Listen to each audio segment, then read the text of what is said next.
प्रभू येशू ख्रिस्ताच्या मधुर नावात आपणास सलाम. उपासना कार्यक्रमामध्ये आपले हार्दिक स्वागत. प्रियांनो, आजचे अध्ययन करीत असताना आपणास समजेल की देवाची इच्छा सदैव असते की ज्या ज्या वेळेस आम्ही एकत्र येतो त्यावेळेस प्रत्येकाने आपला देव परमेश्वर याचे ऐकावे, शिकावे आणि त्याचे भय बाळगावे.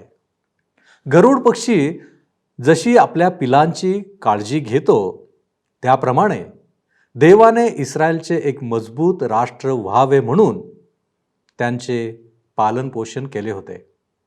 आजच्या भागाच्या शेवटी आम्हाला समजेल की देवाचा सेवक मोशे मरण पावतो आणि मोशेचा उत्तराधिकारी म्हणून यहोशुवाची नियुक्ती होते. तर मग चला प्रियांनो, आपण आपल्या अध्ययनाची सुरुवात करूया.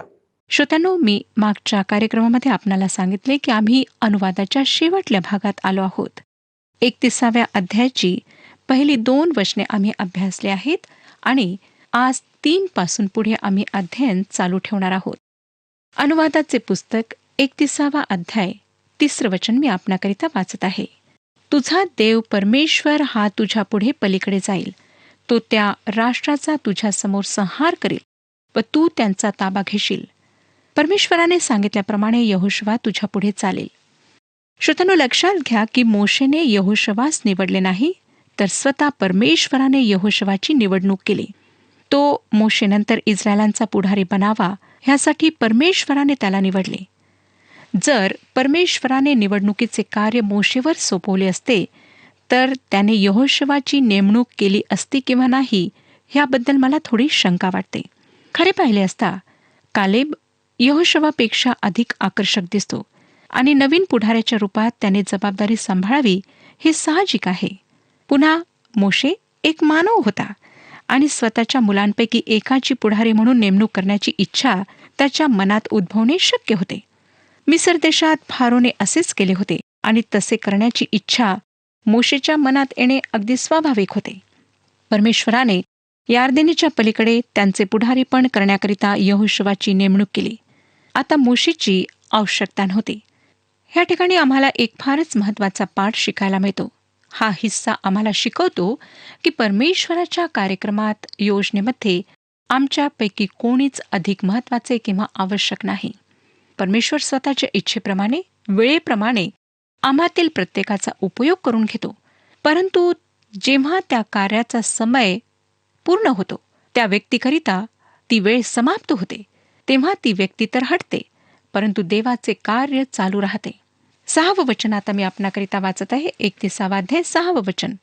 खंबीर हो, हिम्मत धर, त्यांना भिवू नको, त्यांना घाबरू नको, कारण तुझ्याबरोबर चालणारा तुझा देव परमेश्वर हा आहे. तो तुला सोडून जाणार नाही व तुला टाकणारही नाही. मोशे ह्या ठिकाणी ह्या लोकांना उत्साहित करीत आहे. त्या देशात असणाऱ्या लोकांना घाबरू नका. आपल्या लक्षात येईल श्रोत्यांनो की मोशे ह्या पिढीच्या लोकांना पुन्हा पुन्हा उत्साहित करतो. त्या देशात जाण्याकरिता उत्तेजन देतो. कादेश बर्न्यामध्ये जो अनुभव आला तो मोशेला माहीत होता. त्याने जुन्या पिढीला पुन्हा वापस निर्जन स्थानात पळून जाताना पाहिले होते आणि ह्याविषयी आम्हाला गणनाचे पुस्तक 16वा अध्याय 31 ते 35 वचने सांगतात. म्हणून मोशे ह्या नवीन पिढीला पुन्हा पुन्हा उत्साहित करतो की त्यांनी कूच करून त्या देशात प्रवेश करावा. परमेश्वर त्या देशात जाण्याकरिता त्यांचे मार्गदर्शन करेल. 7वं वचन.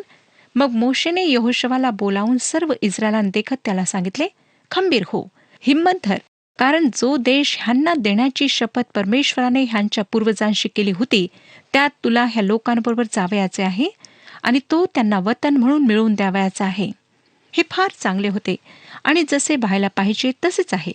तो सर्व लोकांसमोर यहोशुवाला उत्साहित करतो. यहोशुवाला उत्साहित करण्याने तो लोकांना सुद्धा उत्साहित करीत आहे. 8वं वचन. तुझ्या पुढे चालणारा परमेश्वरच आहे. तो तुझ्या बरोबर असेल. तो तुला सोडून जाणार नाही व तुला टाकणारही नाही. भिवू नकोस व कचरू नकोस. पुन्हा 9व्या वचनात वचन आम्हाला सांगतं, मग मोशेने हे नियमशास्त्र लिहून परमेश्वराच्या कराराचा कोश वाहणारे लेवीय याजक आणि इस्रायल लोकांचे सगळे वडील ह्यांच्या स्वाधीन केले.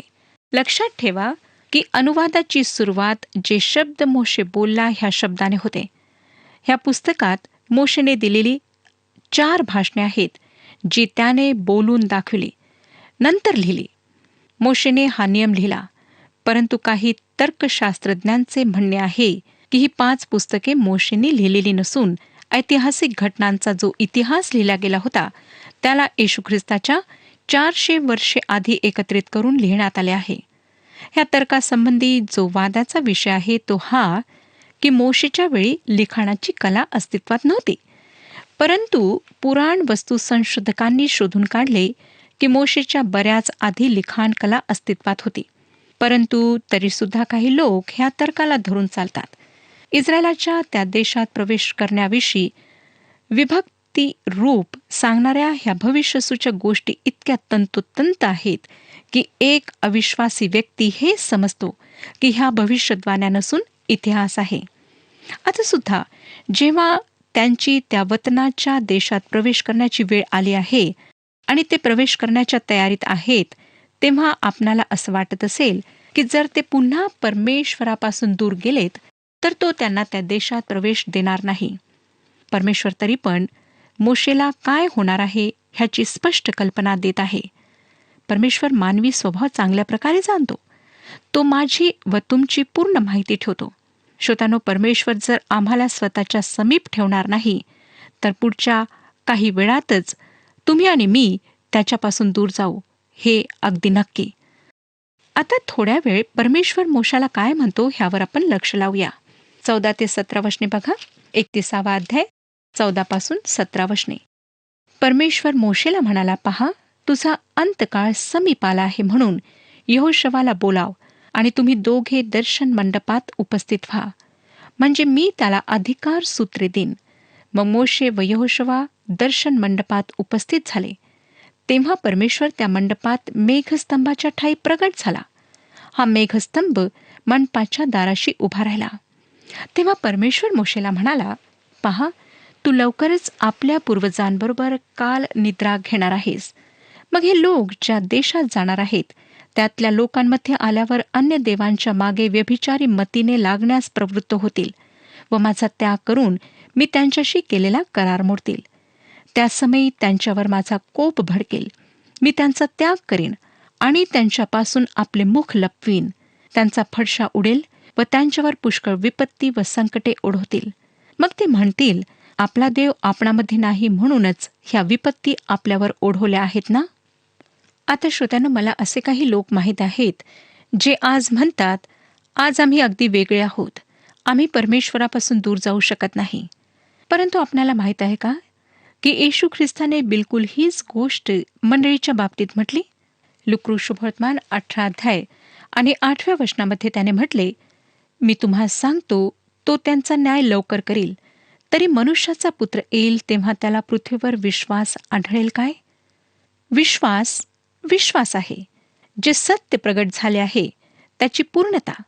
आता हा जो प्रश्न विचारण्यात आलेला आहे की जेव्हा मनुष्याचा पुत्र येईल तेव्हा त्याला पृथ्वीवर विश्वास आढळेल काय, तर ह्याचे उत्तर आहे नाही, त्याला विश्वास आढळणार नाही. इतकेच नाही, पण ग्रीक भाषेत ज्या प्रकारे हा प्रश्न मांडण्यात आला आहे त्यामध्ये ह्याचे उत्तर नकारार्थीच मिळायला पाहिजे. नवीन करारात मंडळांचे धर्मत्यागाविषयी जे भविष्य करण्यात आले आहे ते अगदी इस्रायलच्या भविष्याप्रमाणे आहे आणि तुम्ही आणि मी आज त्यात राहत आहोत. मी स्वतः असे होताना पाहिले आहे ज्यामध्ये माझे रक्त गोठते. मी पाहिले की ज्या मंडळ्या एकेकाळी पुराण मतवादी होत्या त्यांनी परमेश्वराच्या वचनाकडे दुर्लक्ष केले आणि त्या शेवटी विश्वासापासून दूर गेल्यात. कित्येक असे लोक मी पाहिले आहेत जे एकेकाळी विश्वासात फार दृढ आणि खंबीर होते, ते परमेश्वराच्या वचनापासून दूर गेलेत. आता श्रोत्यांनो, असं नका म्हणू की मी असे करू शकत नाही किंवा माझ्यासोबत असे घडणे शक्य नाही. मी सगळ्यात अधिक हीच प्रार्थना करते की प्रभू, तू मला तुझ्या अगदी जवळ ठेव. आता आपण 19 ते 21 वचने वाचूया. आता तुम्ही हे गीत लिहून घ्या, हे इस्रायल लोकांना शिकवा, त्यांना हे तोंडपाठ करायला लावा, म्हणजे ते इस्रायल लोकांविरुद्ध माझ्या वतीने साक्ष देईल. कारण ज्या देशात दुधामधाचे प्रवाह वाहत आहेत असा देश देण्याची शपथ मी त्यांच्या पूर्वजांशी वाहिली होती. त्यात मी त्यांना नेऊन पोहोचल्यावर ते पोटभर खाऊन मासतील आणि मग अन्य देवाकडे वळून त्यांची सेवा करतील आणि मला तुच्छ लेखून माझा करार मोडतील. त्यांच्यावर पुष्कळ विपत्ती व संकटे ओढवल्यावर हे गीत त्यांच्या समोर साक्ष देईल, कारण ते त्यांच्या संतानाच्या मुखी सदोदित राहील. ज्या देशात त्यांना घेऊन जाण्याची मी शपथ वाहिली होती, त्यात त्यांना अजून नेलेही नाही. तोच त्यांच्या मनात काय काय चालले आहे हे मी जाणून आहे. श्रोत्यांनो, संगीत फार महत्वाचे आहे. कोणी एका व्यक्तीने म्हटले आहे की मला राष्ट्राचे संगीत लिहू द्या, कायदा कोण लिहिणार ह्याची मला पर्वा नाही. आता आपण 24 ते 26 वचने वाचूया. मोशेने हा नियमशास्त्राची वचने अथपासून इत्तीपर्यंत लिहून ग्रंथ पुरा केला. तेव्हा त्याने परमेश्वराच्या कराराचा कोश वाहणारे लेवी ह्यांना आज्ञा केली की नियमशास्त्राचा हा ग्रंथ तुमचा देव परमेश्वर ह्याच्या कराराच्या कोशाच्या आत एका बाजूला ठेवा, म्हणजे तो तेथे तुमच्या विरुद्ध साक्षीदार म्हणून राहील.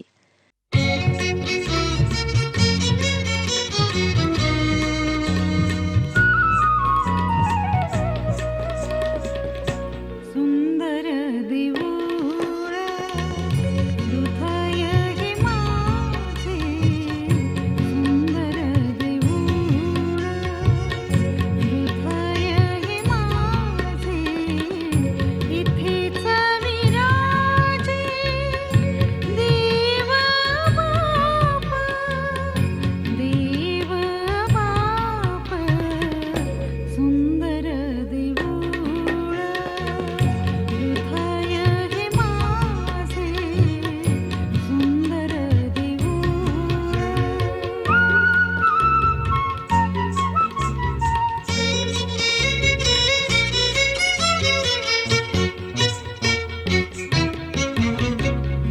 समक्षता त्याची राखी शुद्ध ह्याला, समक्षता त्याची राखी शुद्ध ह्याला, सदा शुद्धाला दूर ठेवी, दूर ठेवी, सुंदर देऊळ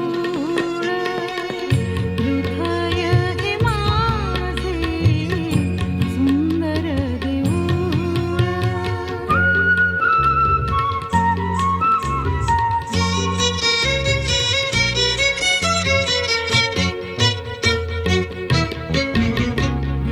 सारा येशू ख्रिस्त भरून येऊरा. हे पुस्तक आज आमची जी पुस्तके आहेत त्याप्रमाणे नव्हते. कायद्याची गुंडाळी किंवा मातीच्या पाट्यांच्या रूपात हे होते. मोशेच्या दिवसात लोक कागदांवर लिहून गुंडाळून ठेवीत असत आणि नियमशास्त्र त्यावरच लिहिल्या गेले होते. लक्षात असू द्या श्रोत्यानो की आम्ही अनुवादाच्या पुस्तकाच्या अशा भागात आहोत जेथे ह्याला मोशेची मृत्यूशांतर्त प्रार्थना असा मथळा देण्यात आलेला आहे. तो राष्ट्राला अंतिम गोष्टी सांगत आहे. तो सर्व जमातीच्या लोकांना सभोवती जमा करून सगळ्या गोष्टी समजावून सांगत आहे. ज्या प्रकारे याकोबाने 12 पुत्रांना बोलावून सर्व गोष्टी सांगितल्या होत्या. ते 12 पुत्र आज 12 वंशात परिवर्तित झाले होते आणि एका मोठ्या राष्ट्राच्या रूपात होते. मोशेने त्यांना स्वतः जवळ बोलाविले आहे. 27 ते 30 वचने मी आपणाकरिता वाचत आहे. कारण तुमचा बंडखोरपणा आणि तुमच्या मानेचा ताठा मी जाणून आहे. पहा, मी अजून तुमच्याबरोबर जिवंत असतानाही तुम्ही परमेश्वराविरुद्ध बंड करीत आला आहात, तर मी मेल्यावर कितीतरी कराल. आपल्या वंशांचे सर्व वडील आणि अंमलदार ह्यांना माझ्यासमोर जमवा, म्हणजे मी त्यांच्या विरुद्ध आकाश व पृथ्वी ह्यांना साक्षी ठेवून त्यांच्या कानावर ही वचने घालेन. कारण मला ठाऊक आहे की मेल्यावर तुम्ही अगदी बिघडून जाल. ज्या मार्गाने चालण्याची मी तुम्हाला आज्ञा केली आहे तो तुम्ही सोडून द्याल.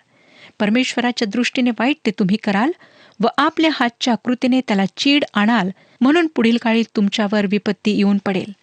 मग मोशेने इस्रायलाच्या साऱ्या सभेला ह्या गीताचे शब्द अतपासून इतीपर्यंत ऐकविले. श्रोत्यानो, 3500 वर्षांपूर्वी मोशेने जे विधान केले ते आजही अगदी तंतोतंत बरोबर आहे, आजही खरे आहे. आता आपण 32व्या अध्यायाकडे वळत आहोत.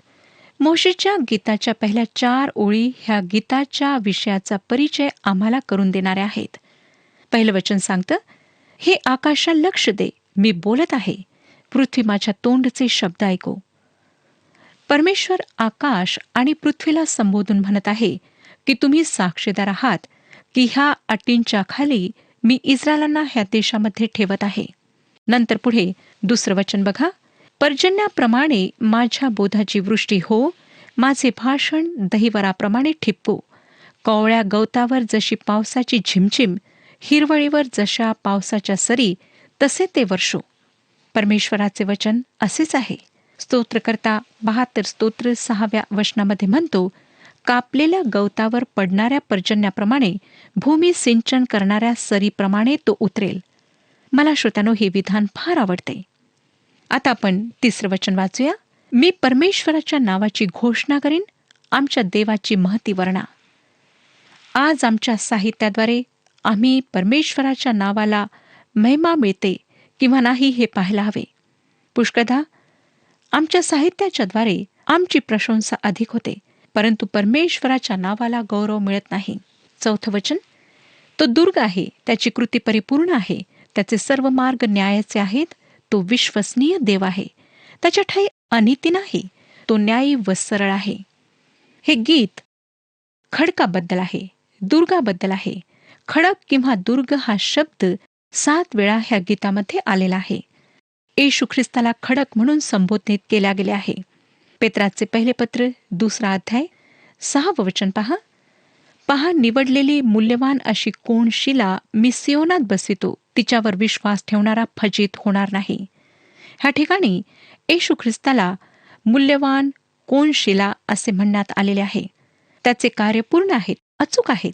खरंच किती चांगल्या उत्तम प्रकारे ह्या गीताद्वारे परमेश्वराला उच्च स्थान देण्यात आले आहे. श्रोत्यानो, आमच्या जीवनाच्या द्वारे सुद्धा परमेश्वराला उच्च स्थान मिळायला हवे. 5 आणि 6 वचने बघा. हे बिघडले आहेत, हे त्याचे पुत्र नव्हत, हा त्यांचा दोष आहे. ही विकृत व कुटील पिढी आहे. अहो मूढ व निर्बुद्ध लोक हो, तुम्ही परमेश्वराची अशी फेड करता काय? ज्याने तुला घडविले तोच तुझा पिता ना, त्यानेच तुला निर्माण केले व स्थापिले. परमेश्वर इस्रायलांचा पिता आहे, कारण त्याने त्यांची सृष्टी केली आहे. तो ह्या ठिकाणी पापापासून मुक्तीविषयी बोलत नाही. एका दृष्टीने परमेश्वर संपूर्ण मानवजातीचा पिता आहे, कारण त्याने संपूर्ण मानवजातीची रचना केली, उत्पत्ती केली.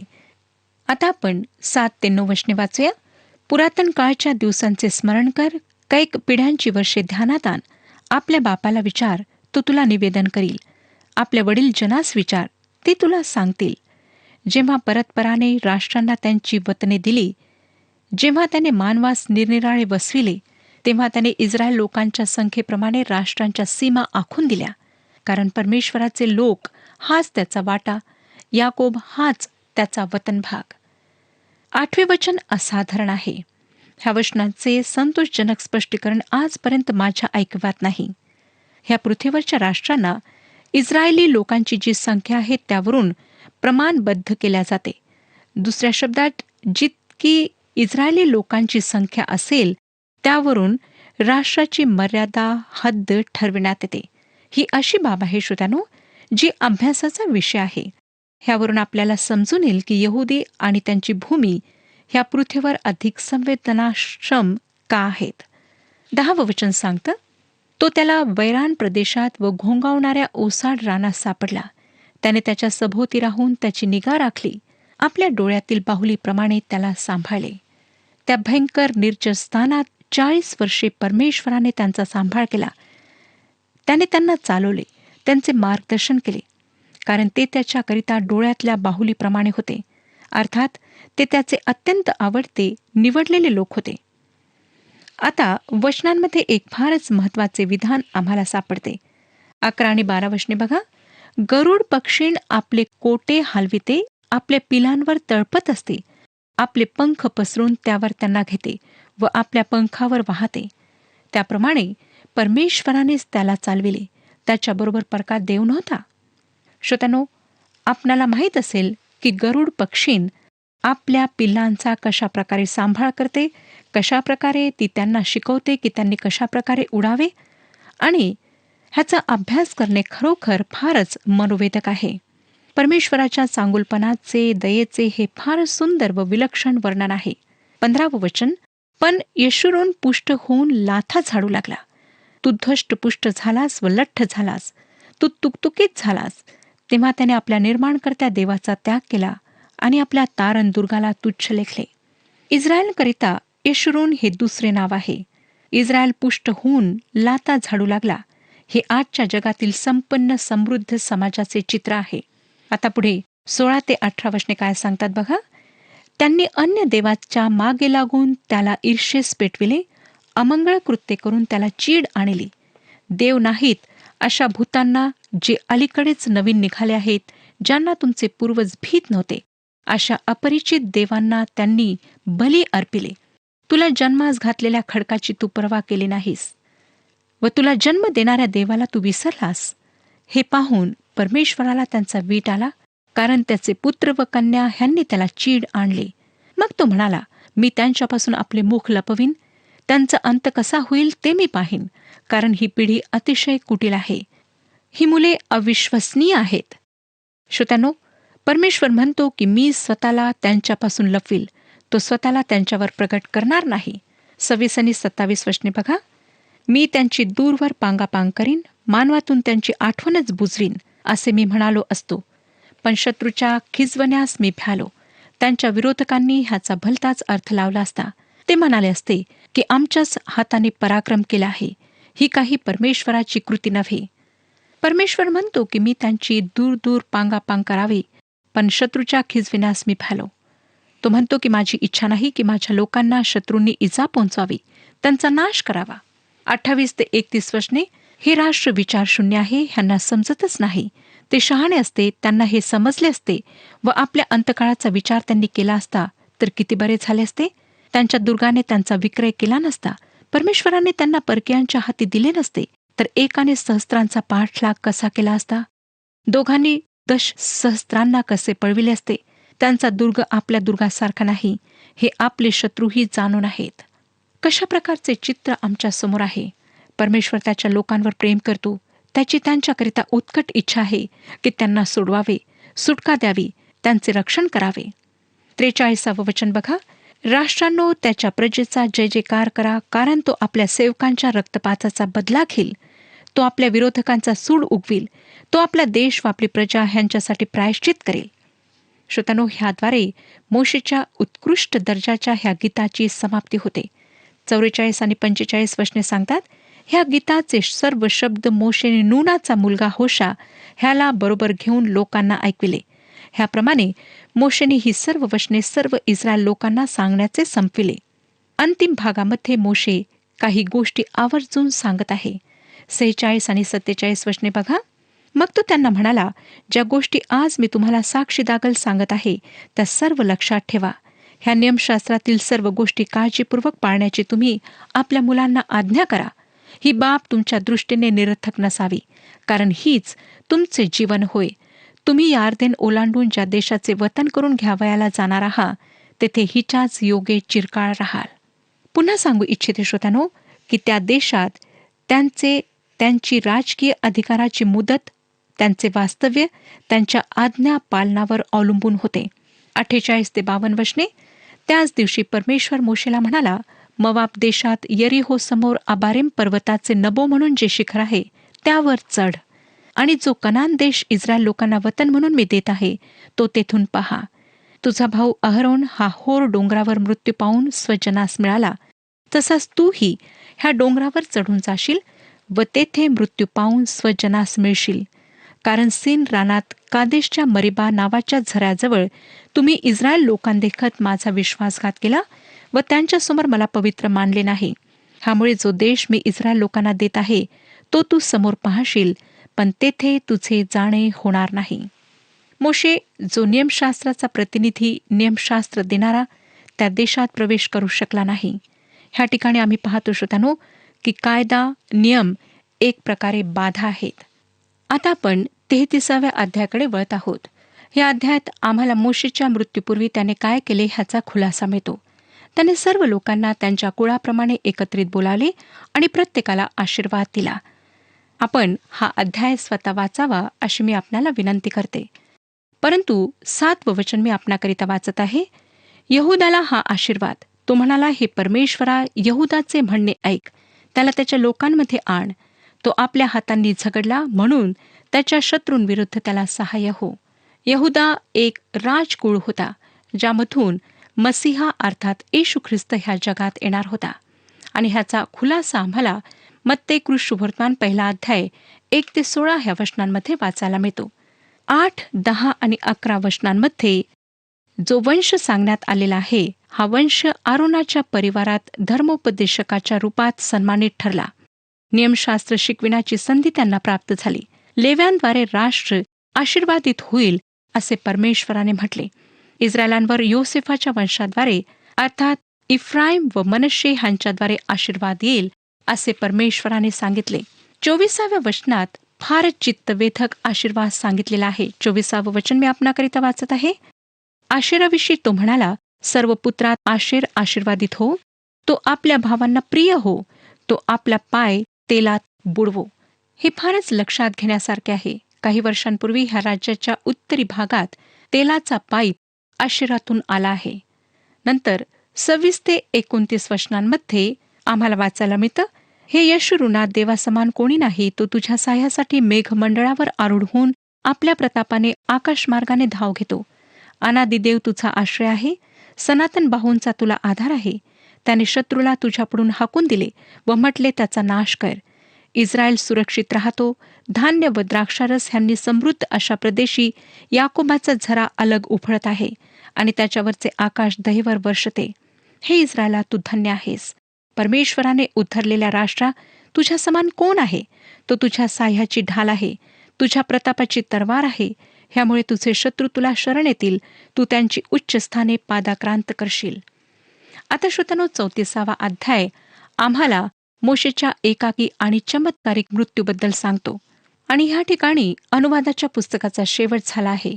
आम्ही पाहिले की मोशे शेवटल्या क्षणापर्यंत ज्या कार्यासाठी देवाने त्याला पाचारण केले होते त्यामध्ये विश्वासू राहिला. परमेश्वराने त्याला तुला वतनाच्या देशात प्रवेश मिळणार नाही म्हणून स्पष्ट सांगितले, तरी सुद्धा तो डगमगला नाही, परमेश्वराविरुद्ध बोलला नाही किंवा वागला नाही. आज आम्हाला स्मरणात ठेवायचे आहे की ह्या पृथ्वीवरील नाशवंत गोष्टींपेक्षा स्वर्गीय आशीर्वाद, स्वर्गीय जीवन प्राप्त करण्यासाठी आम्हाला झटायचे आहे. येशू ख्रिस्ताद्वारे सार्वकालिक जीवन प्राप्त करून त्या देशामध्ये आम्हाला प्रवेश करायचा आहे, ज्याची आणभाग प्रतिज्ञा परमेश्वराने आमच्या सोबत केली आहे. परमेश्वर आपणा सर्वांस आशीर्वाद देव. हा कार्यक्रम आपणास आवडला काय? आता आम्हाला एक मिस कॉल करा आणि आपण पुढील विजेता होऊ शकता.